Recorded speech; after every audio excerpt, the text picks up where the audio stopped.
So we're down to 8 things that you need to remember, right, instead of 35. So 8 out of 35, if you do the math, it comes out to like 22%.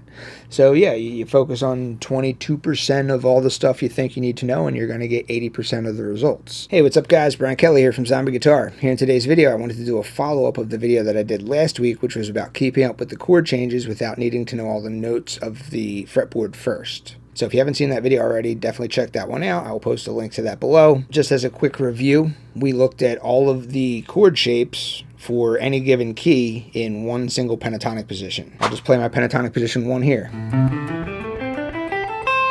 All right, so pentatonic position number 1. So your 1 chord in pentatonic position number 1 is always going to have this shape. Your 2 chord is always going to have this shape. Your 3 chord is always going to be the same shape as the 2 chord, but up a whole step higher. So there's your 3 chord.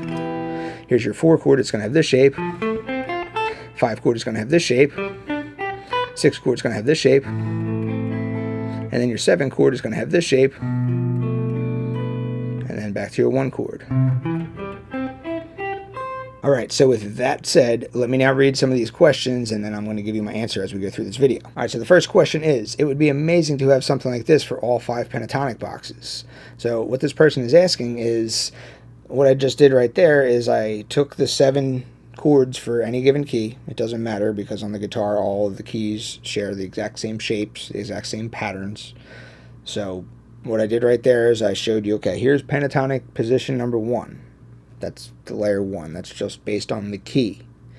And then I said, here's all 7 of the diatonic chords for any given key. It doesn't matter. All keys are the same. All keys have 3 major chords, 3 minor chords, and 1 diminished chord in it. It's always the exact same thing. All 12 keys work exactly the same way. So I just showed you, okay, for pentatonic box 1, any key, here's the 7 chords. Here's your 1 chord, 2 chord, 3 chord, 4, 5, 6, and 7 chord. These are the shapes they have. So this person says, okay, can you also do the same thing for pentatonic position number 2 or pentatonic box 2?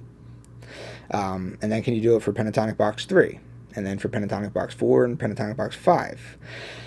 And that's a waste of time. I'm going to tell you, that's just a waste of time. I'm not going to do it. I'm going to show you how to do it in this video. If you want to do that, by all means, feel free to do that. And then you'll have 35 things that you need to remember, right? 5 pentatonic boxes, 7 specific chord shapes within each pentatonic box. You're going to have 35 specific things to remember.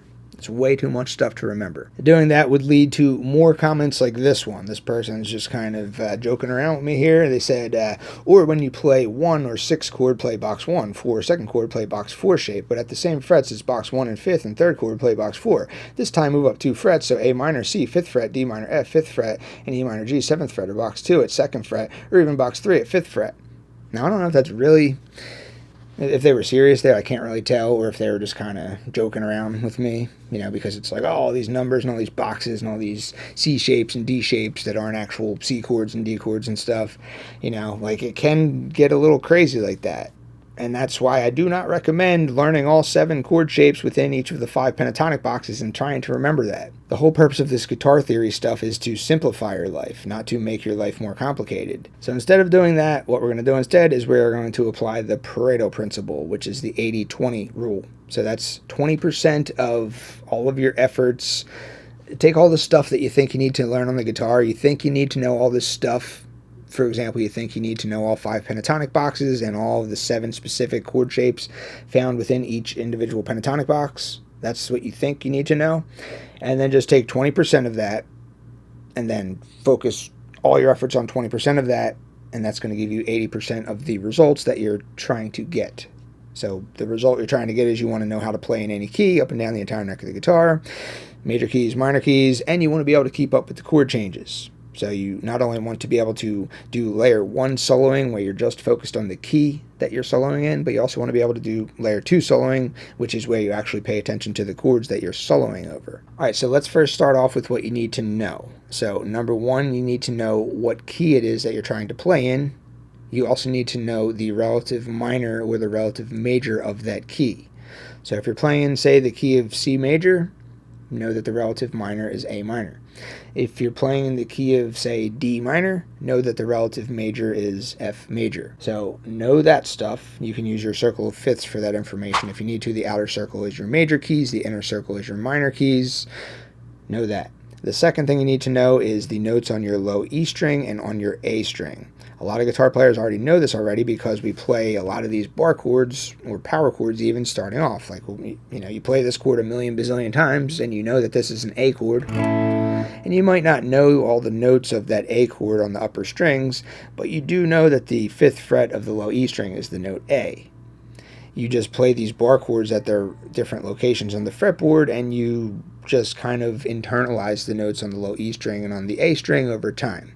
So a lot of people watching this video that have been playing guitar for a few years, you probably already know your notes on the low E string and on the A string. Oh, and by the way, if I seem like I'm just getting more and more covered in sweat as this video goes on, it's because it's like 95 degrees in this room right now, and if I turn my air conditioning on, it's going to be really loud and annoying, and I'm just keeping it off. So if I'm just drenched in sweat by the end of this video, you'll know why. It's not because I'm like weird or scared or something. I don't know. Just 95 degrees, that's all. So anyway, so the next thing is, instead of focusing on all 5 pentatonic positions, just worry about 2 of them. We're going to worry about pentatonic position number 1, which we already looked at. You looked at all 7 chords in pentatonic position number 1. And then we're going to look at pentatonic position number 4. So just those 2 pentatonic positions will allow you to cover most of the fretboard. So let me just show you. So when I say pentatonic position, that doesn't mean that you just have to play the 5 pentatonic notes. You can also fill in the additional 2 diatonic notes. So for example, if we're in the key of A minor, which has the relative major of C major, your pentatonic position number 1 is going to be right here between frets 5 and 8. So minor, major, A, C. Put that on the note A on the low E string, put that on the note C on the low E string. Minor scale root, major scale root. A, C. That's how I locate my pentatonic position number 1. So here's A minor pentatonic, or C major pentatonic. And then if I want to add in my additional notes to complete the diatonic scale, which is also known as the A natural minor scale, or the C major scale, the same thing is found up here between frets 17 and 20, because everything repeats on the guitar after every 12 frets. So 5 plus 12 is 17, so that's where we start to repeat again. So here's pentatonic position number 1 up here. So pentatonic position number 4, you locate this in the same manner, minor, major, put that on the note A, put that on the note C, except this time you're locating your scale root notes A and C on the A string instead of on the E string. So here's an A right here on the 12th fret, and then here's a C right there on the 15th fret of the A string. So here's where your pentatonic position number 4 is. So A minor pentatonic scale,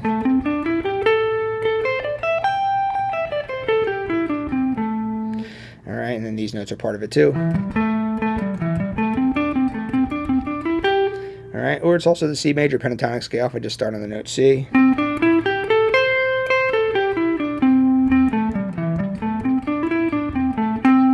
All right, so it's the C major pentatonic scale. Again, I can go ahead and add in my diatonic notes to complete the full 7-note diatonic scale, which is the A natural minor scale, which is also the C major scale. And then, of course, everything repeats every 12 frets, so if pentatonic position number 4 is here, you can also go this way, and then your pentatonic position number 4 is down here as well. So you have pentatonic position number 4, you have pentatonic position 1, so you've covered all of this. And then you have pentatonic position 4, and then you have pentatonic position 1, so you've covered all this. So you've covered a lot of the fretboard with just 2 pentatonic positions. You can go ahead and learn all 5 pentatonic boxes, and by all means do that. I absolutely encourage you to do that. But I'm just saying, just the 80-20 rule. Just pentatonic position number 1, pentatonic position number 4, pretty easy to locate these boxes. You just need to know the minor name of the key and then the major name of the key. So right there, we cut a lot of work out of there if you just focus on those 2 boxes anyway. And this is not just a me thing. It's not just I like pentatonic box 1 and pentatonic box 4. Tons and tons of guitar solos are done using just these 2 pentatonic positions. You go and figure out lots of, of your favorite guitar solos. You're going to come to find that they're done in these 2 box patterns 80% of the time, maybe, I don't know. A lot of the time, though. So the next thing is, now we're just going to eliminate some of the chords that you need to learn. So you know that there's 7 chords in any given key. There's 3 major chords, 3 minor chords, and 1 diminished chord. Well, right off the bat, if you're kind of playing mainstream music, if you're a cover musician, you're playing, the top 40s and stuff like that. I did it for 15 years. Like, no song ever uses that diminished chord, that seventh chord that's in the key. I'm not saying you shouldn't know that chord, you shouldn't learn it and understand it, you absolutely should. It's just it doesn't come up very often, you know? So you can kind of not really worry about that one. It has kind of a weird shape anyway. And then also the 2 chord and the 3 chord, yes, they're used, but not nearly as much as the 1, 4, 5, and 6 chords. 1, 5, 6, 4 chord progression, 6, 4, 1, 5 chord progression, 4, 1, 5, 6 progression, 6, 5, 4 progression. Like there's all these different chord progressions, and it's just those 4 chords. The 1 chord, the 4 chord, the 5 chord, and the 6 chord. Again, learn the 2 chord, learn the 3 chord, learn the diminished chord, get that in there as well. But 80% just 1, 5, and 6, 4. So just to give you an example of what I mean about the super commonness of the 1, 4, 5, and 6 chords, let me just play a bunch of examples. I'm just going to pick one key, but I'm just going to use just those 4 chords, and I'm going to show you all these different variations of those chords, and you're going to be like, oh, that sounds like this song, or oh, that sounds like that song.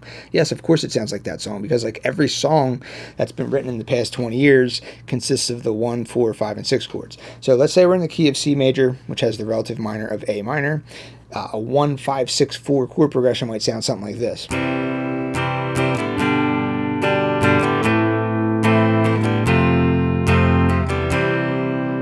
You've probably heard that before, right? Of course you did. So that's a 1, 5, 6, 4 chord progression. Let me remain in the same key. Let me play a 6, 4, 1, 5 chord progression.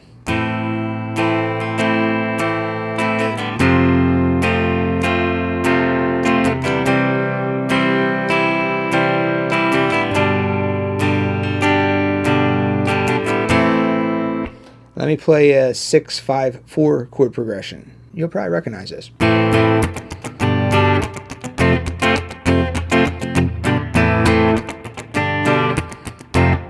That's a 6, 5, 4 progression.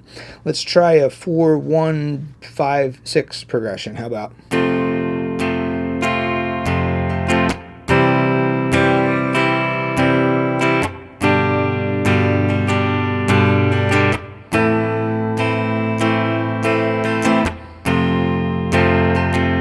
That's a 4, 1, 5, 6 progression. Pretty common. It's a pretty progression, you know? Let's try one more. Just, I think you're getting the point here. Let's try a 6, 1, 5, 4 progression.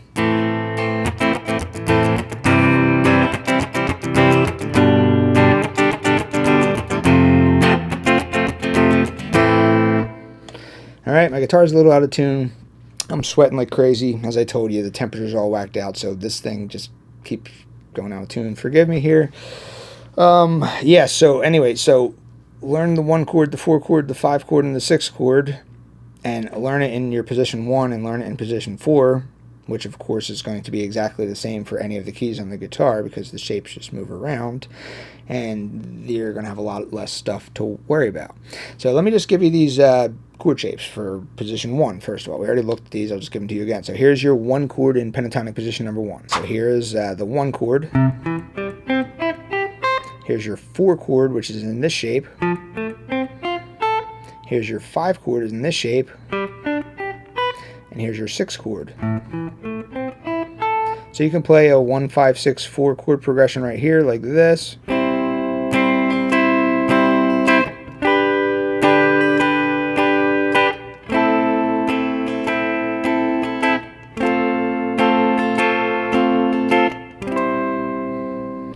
Or any other variation, you know, 6, 4, 1, 5, or a 6, 5, 4, or whatever variation of those numbers, you can do it right there. And then, of course, you can do it up here, too, because pentatonic position number 1 is exactly 12 frets higher than where you just played it at. Let me just wipe some sweat off my face here. Whew, damn, it's hot. All right, so let's look for those same 4 chords in pentatonic position number 4 now. Again, it doesn't matter what key you're in.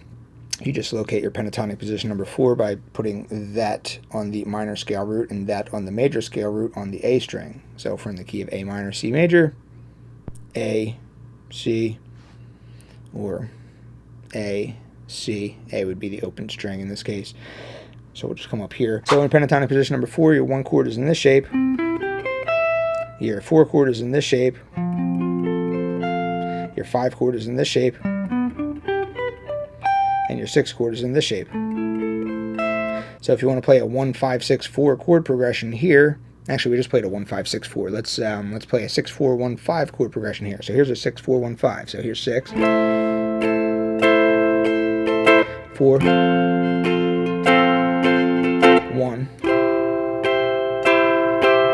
5.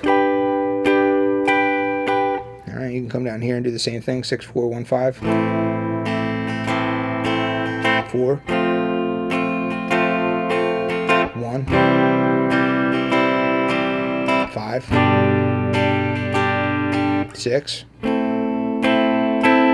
4, 1, 5. All right, so you're just focused on the 1, 4, 5, and 6 chords, and you're just focused on 2 pentatonic positions. And because I'm a major nerd, I did do the math here because we're talking about this Pareto Principle, which says, like, you only need to focus on 20% of the stuff to get 80% of the outcome. And I'm like, is it really 20%? Let me see. And I did the math, and it actually comes out to about 22%. So the person that asked this question initially, they were like, hey, can you give me all 7 specific chord shapes for all 5 pentatonic boxes? Which means that they're going to have to remember 35 different things. 5 boxes, 7 specific shapes per box. 7 times 5 is 35. So we've reduced this to just 2 pentatonic boxes and then 4 specific shapes in each box. So we're down to 8 things that you need to remember, right, instead of 35. So 8 out of 35, if you do the math, it comes out to like 22%. So yeah, you focus on 22% of all the stuff you think you need to know, and you're going to get 80% of the results. So think about it. If you just do this, if you just do this 20% or 22% or whatever, and you just focus on these 2 pentatonic positions, you're going to come to find that you're doing pretty good. You know, you're able to solo in key, thinking about just layer 1, you know, not even worrying about the chords, using most of the fretboard, you know, because the 2 pentatonic boxes covers most of the fretboard for you, not the whole thing, but most of it.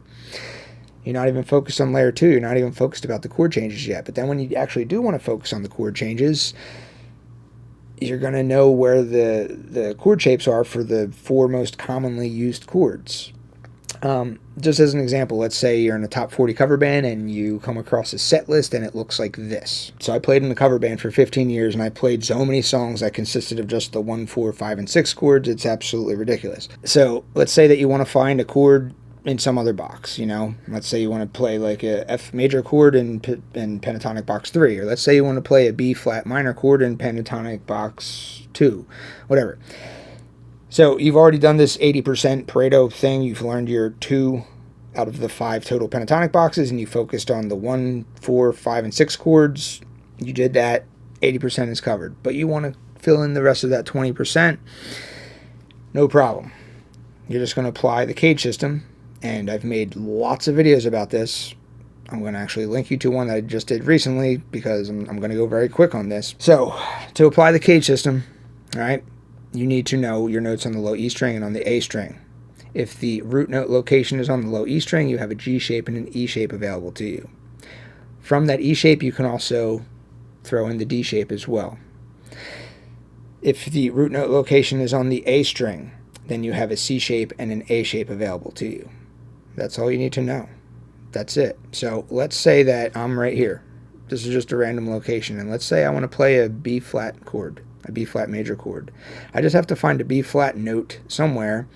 Where am I? I'm between frets 8 and 12. So I just have to find a B flat note somewhere on the low E string or on the A string, and then I can find the nearest available chord shape right there. So I'm between frets 8 and 12. Do I have a B flat anywhere? There's a B flat right there. There's a B flat right there. There's a B flat like right here. All right, so I had to kind of, in order to find a B flat on the low E string or the A string, I had to come to right here. All right, so I'm going to use that as my B flat. So that's the note I'm looking for. That's on the A string. It's not on the low E string. It's on the A string. So if my root note location is on the A string, I have a C shape available and I have an A shape available to me. So I could play a B flat like this. That's a B flat chord in the C shape. I could also play a B flat major chord in the A shape. All right, so that was my place that I wanted to play at. I wanted to find a B flat chord. I did that just by using the cage system. Let's say that I wanted to play right here, right? This is my little area. I just picked a random area. All right, so again, I got to find, my objective is to play a B flat major chord. Oh, there we go, right there. 6th fret, that's the note B flat in that little area that I'm trying to play B flat major chord in. It's on the low E string. It's not on the A string, it's on the low E string. Let me wipe some sweat off my face. So I have a G shape and I have an E shape available to me because it's on the low E string. So there's the B flat. All right, so I want to play a B flat chord. I have it in the G shape right here. Or I have an E shape available. Here's a B flat major chord in the E shape. And then anytime I have the E shape, the D shape kind of tails right off it. So here's the E shape. Here's your root note. Here's the D shape. And it's really hard to play the D shape using all 4 strings, so a lot of people, including myself, just play the high 3 strings. Alright, I got all that just by finding my root note location and then recognizing that it was on the E string. I said, oh, root note location is on the E string? Cool, got it. G shape or E shape is available to me. And that's it. That's how you find any chord in any given location on the entire fretboard. So if you want to find all your chords for Pentatonic Box 3, for example, just map out your key scale, say, oh, there's where my Pentatonic Box 3 is, and then just figure out your 7 chords based on the root note locations. Is the root note location on the low E string or is it on the A string? And then do it from there. If it's a minor chord, you just take the shape that you just found and then lower the 3rd, and then it becomes a minor chord. So I'm actually going to link you to a video. It's called The Minor Cage System. Hint, there's no such thing as the minor cage system. It's just the cage system. That's it. And then you take the major chord shapes and you make that little tweak. You just take the 3rd and you lower it by a half step, and then it becomes a minor chord. So I'm going to link you to that video so you can kind of watch this process. So you can watch this process. And yeah, basically do that. So I gave you the 80% of stuff that to work on, the 80% Pareto stuff. The remaining 20%, do that yourself. By doing that exercise, you're going to understand this stuff a lot more. You're going to understand how to apply the cage system a lot more. You're going to just have a much better idea of like, oh, these shapes are everywhere. The same stuff just keeps coming up over and over and over. So do that last 20% yourself. Figure out all 7 chord shapes in Pentatonic Box 2. Figure out all 7 chord shapes in Box 3 and 5. Using this last bit of information that I just told you about how to apply the cage system. You're going to learn a ton of stuff. All right. So I got to go because I'm sweating like crazy. I got to change my shirt. I feel like I jumped in a pool here. All right. I hope you guys enjoyed this video. See you next time.